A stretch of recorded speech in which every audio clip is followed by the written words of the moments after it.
passant relativement inaperçu, sous les radars. Sous le radar complètement.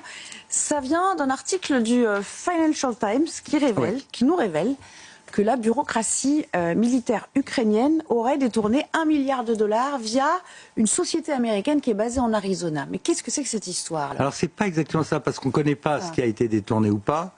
Mais il y a 1 milliard dans la balance. Il y a un article du Financial Times, un journal très très sérieux, qui a été repris par personne en France, et pourtant...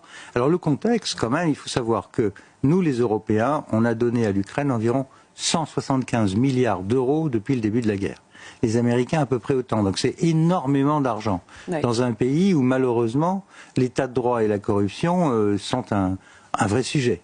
Et en économie de guerre, il y a beaucoup de gens qui s'enrichissent. Alors qu'est-ce qui s'est passé?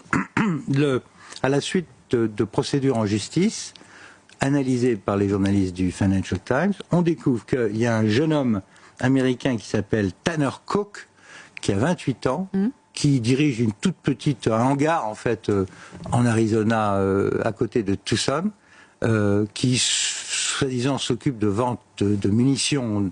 En fait, c'était probablement des munitions de chasse. Toujours est-il que ce jeune homme est contacté par une entreprise d'armes ukrainienne qui s'appelle Progress, avec un avocat qui est plus ou moins véreux, dont on découvre après qu'il avait fait des opérations douteuses en Irak.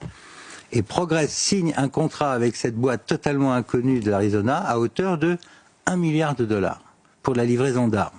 Et il y a un dépôt... Voilà le hangar en question. Voilà le hangar. Au milieu de nulle part. Et ce jeune homme va toucher 17 millions de dollars de dépôt.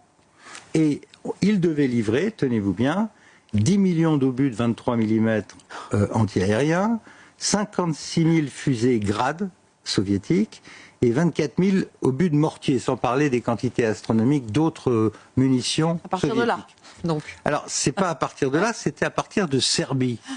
Et l'affaire capote parce que les armes ne sont pas livrées. Mais les commissions, elles, ont été versées, puisque l'avocat ukrainien, véreux, lui, demande à ce que cet argent soit viré. Là, il s'appelle Mykola Karenko, et lui, il a demandé des paiements à des tiers. En clair, c'est des commissions. Alors, combien d'argent a été versé à des commissions pour des armes qui ne sont jamais arrivées? Avec quel argent? Si c'est l'argent de l'Occident, ça mériterait d'être vérifié. D'accord. En tout cas, le Financial Times, ils ont fait une sacrée enquête là-dessus. Votre coup de gueule. On revient à Donald Trump.